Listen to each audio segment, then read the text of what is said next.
Alright, welcome back to the channel. Today we'll be working on this Chevy 6.5 liter turbo diesel.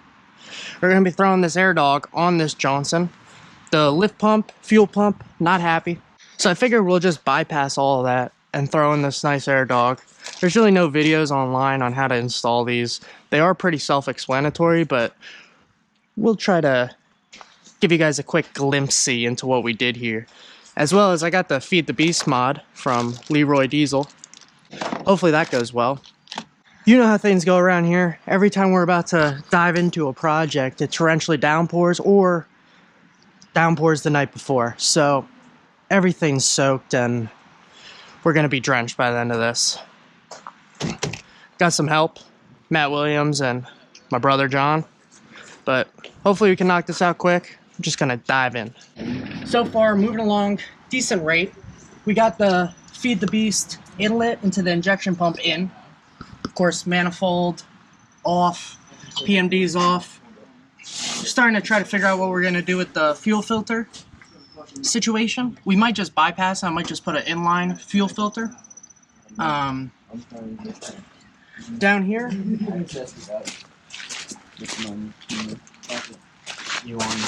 we're working on draining the tank. Okay. It's taking a solid minute. Keep going, keep going, keep going. I told John to try to drill a bigger hole.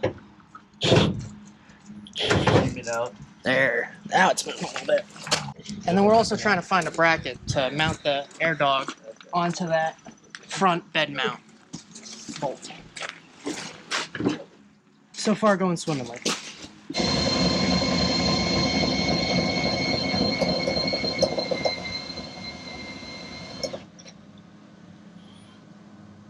You getting anywhere? Got the hole drilled. It fought us because there's a baffle in there for not sloshing, so we did some ghetto stuff and got that out of the way. Good thing no one's going to be able to see inside the tank, so that's a plus. But we got this on. John's going to twerk her down, and then we're going to hopefully almost wrap this up. That was a project in itself. But anyway, once this is on, we got to figure out mounting for the air dog, run the lines. We have the fuel filter. So we have this drilled and tapped for the Feed the Beast mod. It's kind of a silly setup because inside it's like it's a 1/4-inch hole on the inside, and technically they're telling you like, oh, it's 3/8 hole or whatever. It's going smaller. It's smaller on the inside, so this almost doesn't even matter, but we drilled it out on the inside, so now it's more fuel will flow through the filter than if you just drilled and tapped it for this fitting. So we'll be able to keep the stock fuel filter and still be able to run the Feed the Beast. The only sus thing will be the fact that this...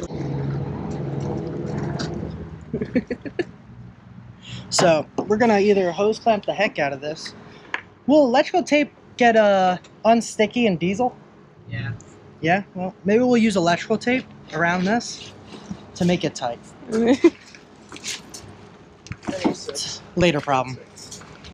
Up to front. Oh.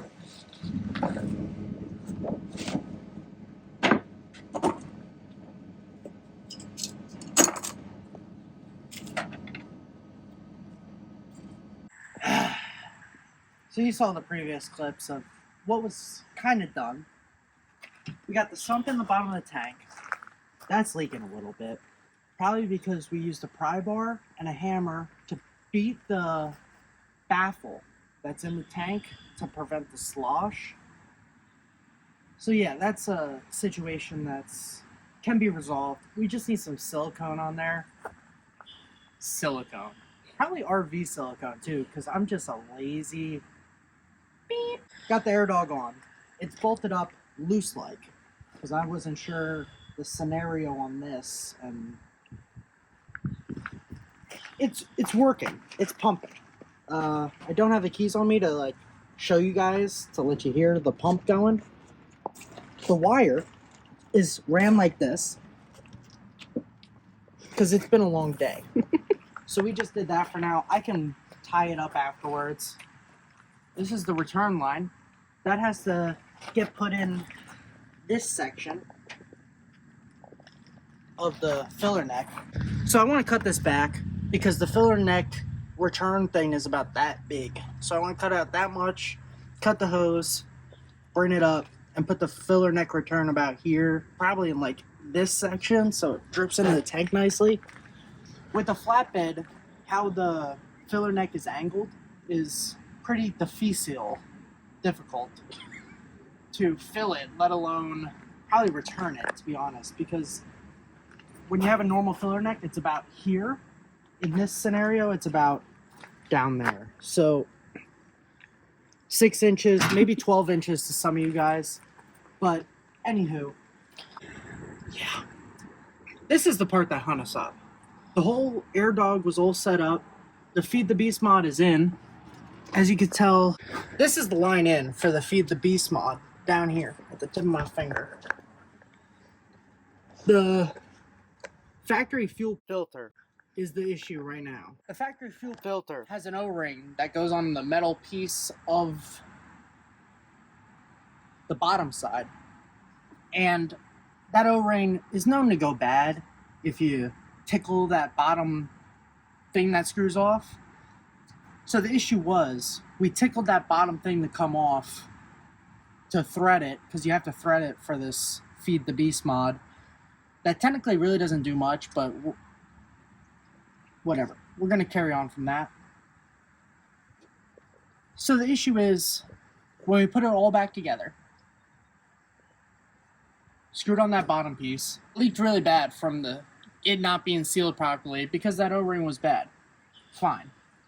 And then, because I'm a genuine man that doesn't really care often, we said, hey, let's just remove it.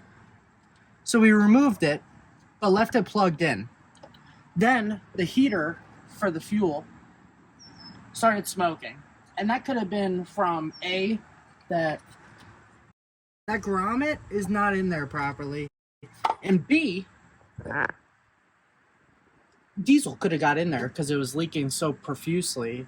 It was kind of insane. If we're not going to show you now, but if you were to look in the valley of this 6.5 motor, it's sopping in fuel.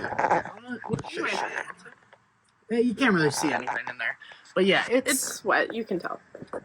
definitely damp in that valley.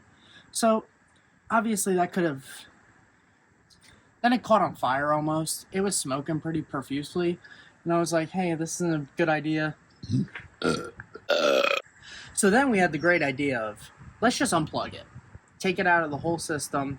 If it's catching on fire, basically, with it plugged in, let's unplug it, right? So then we went straight from the air dog to the Feed the Beast fitting and tested that John out. She wouldn't start. Then I flooded her in ether to where this motor was knocking pretty nice.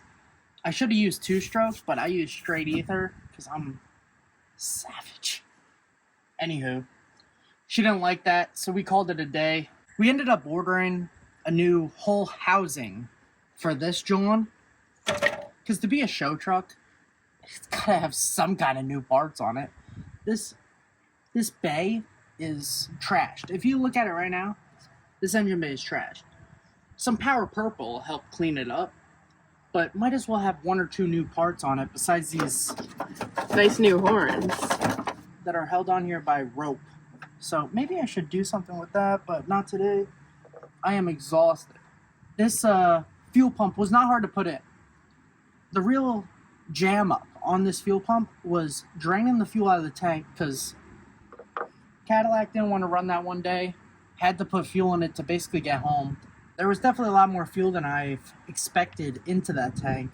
It was about 15 gallons in that tank, I suppose.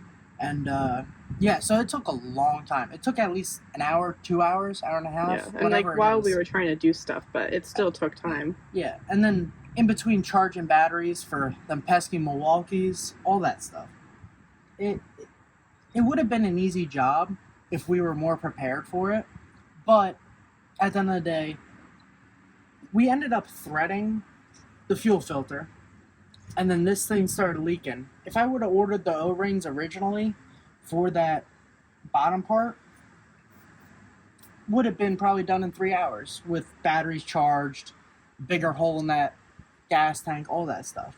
But nah, it took us about, what do you say, 6 hours, 5 You hours? guys- So from 9:30 a.m. till 2:30, we've been working on this thing.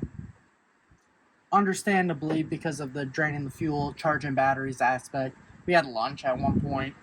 We were kind of playing with ourselves. But the air dog itself is not hard to set up. This Feed the Beast mod, not a good time. That fuel filter housing is now fried because it caught on fire. So we ordered a new one. That should be here tomorrow by 10 o'clock. I'll probably have it in maybe Wednesday. I'll try to record that for you guys. But then I have to tap and drill this hole. But we have to do that to the new fuel filter when it arrives, which is unfortunate. So this will probably be put back together, in theory, Wednesday.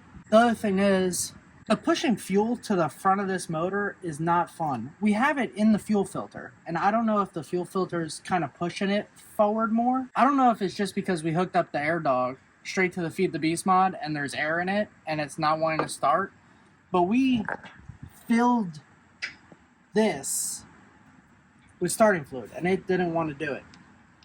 So we're about to find out, probably Wednesday. I'll try to wear a GoPro. It be more footage of this, so I don't know if it's going to be a part 2 or not, but we'll go from there. The only situation was the baffle in this tank fought us for a minute. We ended up just breaking her loose. The air dog was easy to bolt on. We made a little sketchy bracket. I still gotta tighten all this stuff up, so if you see that gap, that's because I still gotta tighten it. But other than that, I mean, if You've I had an prepared. idea of how to do it originally, and if I've done it before, it wouldn't have been that hard. But for a mediocre gentleman to mediocrely put in a air dog, came out pretty mediocre. So it is what it is. I could use a few drinks right now. This was miserable overall. I'm gonna go get some Taco Bell. After some Taco Bell and cold snacks, I'll regain my thoughts and we'll come back to this. Hopefully in this upcoming video, you guys will see us finish this filler neck return line thing, silicone up that fuel tank sump on the bottom, as well as throwing in that new fuel filter housing. It's kind of unfortunate that it turned out like this, but 2 parts is better than 1. Yeah. Yes. Don't forget to like, comment, subscribe. We'll see you guys in next week's video of finishing up Chevrolet.